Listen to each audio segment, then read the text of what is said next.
ಬಾಗಿಲು ಅಂತ. ಅದೇ ಬಾಗಿಲು ಒಳಭಾಗದಲ್ಲಿ ಸ್ಟೇಟ್ ಆರ್ಕಾಲಜಿಕಲ್ ಮ್ಯೂಸಿಯಂ ಇದೆ. ಅದ್ರ ಕಾಲದಲ್ಲೆಲ್ಲ ವಸ್ತುಗಳಲ್ಲಿ ಇರ್ತಕ್ಕಂಥ ವಸ್ತು ಇದೆ, ನೋಡ್ಬೋದು. ಎರಡನೇ ಬಾಗಿಲು ಗಾರೆ ಬಾಗಿಲು ಅಂತ.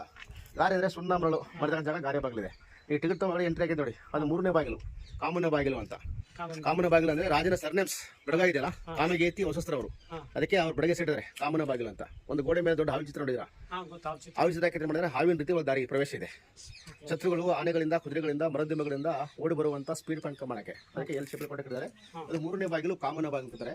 ಒಂದು ದೊಡ್ಡ ಬಾಗಿಲಿದೆ, ಒಂದು ಚಿಕ್ಕ ಬಾಗಿಲಿದೆ. ದೊಡ್ಡ ಬಾಗಿಲು 19 ಇದೆ, ಚಿಕ್ಕ ಬಾಗಿಲು 38 ಇದೆ. ಚಿತ್ರದುರ್ಗ ಕೋಟೆಯನ್ನ 2500 ಎಕರೆ ಇದೆ, 2000 ಎಕರೆ ಇದೆ. ಚಿತ್ರದುರ್ಗ ಕೋಟೆಯನ್ನ ಪಾಳೆಗಾರರು 211 ವರ್ಷಗಳ ಕಾಲ ಚಿತ್ರದುರ್ಗ ಕೋಟೆಯನ್ನು ಆಡಳಿತ ಮಾಡಿದ್ದಾರೆ. 13 ರಿಂದ 14 ಜನ ಪಾಳೆಗಾರ ಆಡಳಿತ ಮಾಡ್ತಕ್ಕಂಥದ್ದು. ಹಾಗಾಗಿ ಅದು ಮೂರನೇ ಕೋಟೆ ಕಾಮನ ಬಾಗಿಲು, ಕಾಮಗೇತಿ ಬಾಗಿಲು. ಕೆಳಗಡೆ ನಿಂತು ನೋಡಿದ್ರೆ ಕೋಟೆ ಎತ್ತರ ಕಾಣಿಸುತ್ತೆ, ಮೇಲ್ಭಾಗ ನೋಡಿದ್ರೆ ಭೂಮಿಯ ಸಹಭಾಗ ಇದೆ. ಹಾಗಾಗಿ ಗಾಳಿ ಮಾಡಿದಾಗಂತ ಏನಾಗುತ್ತೆ, ಬಂಡೆ ಬೀಳುವಂತ ಏಟು ಮಣ್ಣಲ್ಲಿ ಸಿಕೊಳ್ಳುತ್ತೆ. ಅದಕ್ಕೆ ಹೇಳ್ತಾರೆ ಸಿಡಿಲಿಗೂ ಬೆಚ್ಚದ ಉಕ್ಕಿನ ಕೋಟೆ ಅಂತ.